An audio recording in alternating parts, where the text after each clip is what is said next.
A new edition of a children's dictionary recently replaced some old-fashioned words with more appropriate modern words. Flub Blackberry, read Blackberry.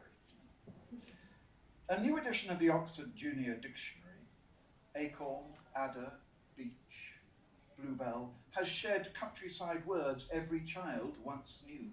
But, buttercup, catkin, conker, cowslip, they don't reflect the consensus experience of modern childhood. Cygnet, dandelion, fern, hazel. They say that while children lived a semi-rural existence, heather, heron, ivy, kingfisher, nowadays their environment has totally changed. Lark, mistletoe, nectar, newt, and they're now budding students of today's technoscape. Otter, pasture, primrose, willow. These are words I had known and could spell by the time I was 8. Allergy, attachment, blog, broadband, despite living in a London suburb because my parents were wise. Celebrity, compulsory, curriculum, and though I might fail to recognize and spell Cygnet, database, endangered, laptop, vandalism, I knew what conkers were for when school restarted in autumn, how to tell the time with a dandelion clock. Willow growing by water became my cricket bat. A laptop was what my mother shelled peas onto. Mistletoe was for aunts to kiss you under at Christmas. And attachment was what you showed by kissing, although we didn't call it that, but love. Love. What we feel for words and for the natural world. Inspired by bronze, the Royal Academy Exhibition 2012, to make a figure, 1. Model a man in wax, buttress in a wire framework, paint into a cocoon of plaster of Paris with a hole in the top, heat to melting point, pour out the liquid wax, heat copper and tin and manganese to 1,000 degrees, skim off impurities and pour into a hole in the plaster. When cool, hammer off the plaster shell, saw off the wire harness, repair blemishes, chase, patinate. To make a figure, 2. Find a suitable man and couple. Wait 9 months. Deliver. Suckle, nurture, train for 20 years. Repair blemishes, patinate, remove harness, home.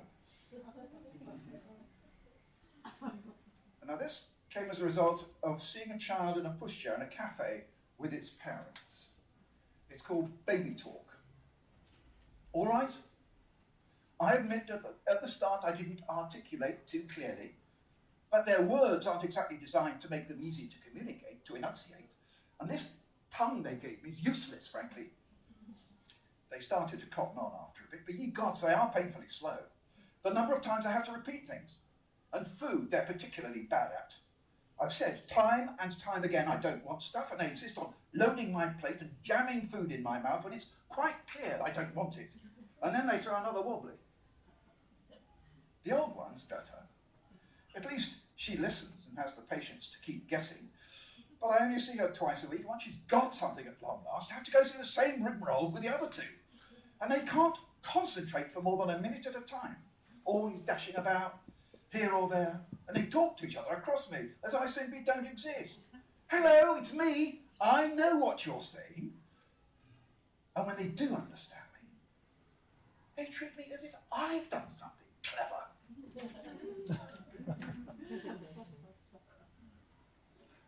Revolution. I wake to a distant drone, a metallic tang on the tongue.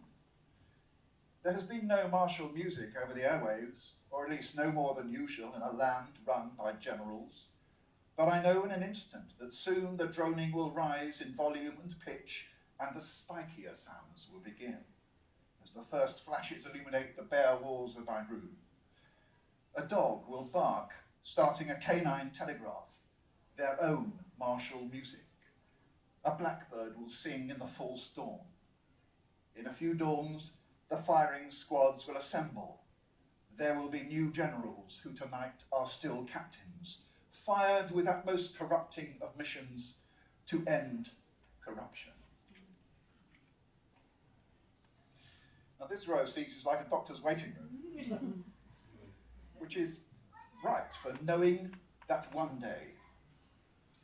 You go through life knowing that one day you'll be called in.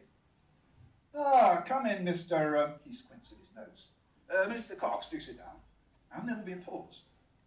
And in that brief silence, even though deep down you know his body language, the slight artificiality, even though you're certain, you still just in that brief moment plead fervently, even though you've felt it for some time.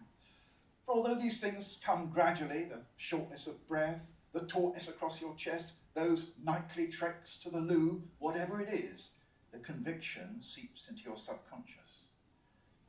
And you understand that from that instant on, your life will never be the same.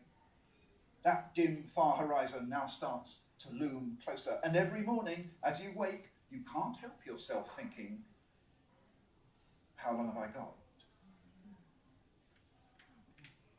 Tribes. Between Clapton Common and Stamford Hill live 3 tribes, side by side, ignoring each other with so much unseeing, they might be in parallel worlds. 2 are patriarchal societies. Men wear distinct headgear, hairstyle, beards, clothes, footwear, with their own shops, priesthood, places of prayer. They're women. Yes, they're in their place.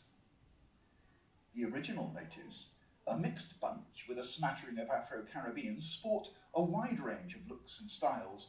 They have their own churches, or none. No contact, no conflict. 3 tribes together in London in 2017. In Palestine, Gaza, Israel, in Serbia, Croatia, Bosnia, they managed to live in peace until. Last one to finish with, a little one, but this should be recognised by any married man. Oh, but she was cross. It was there in the silences and the mannered civility. I'd find out what I'd done or failed to do, but not until she was ready. And then would come the quiet scorn reserved not for the transgression, but for not realising what it was.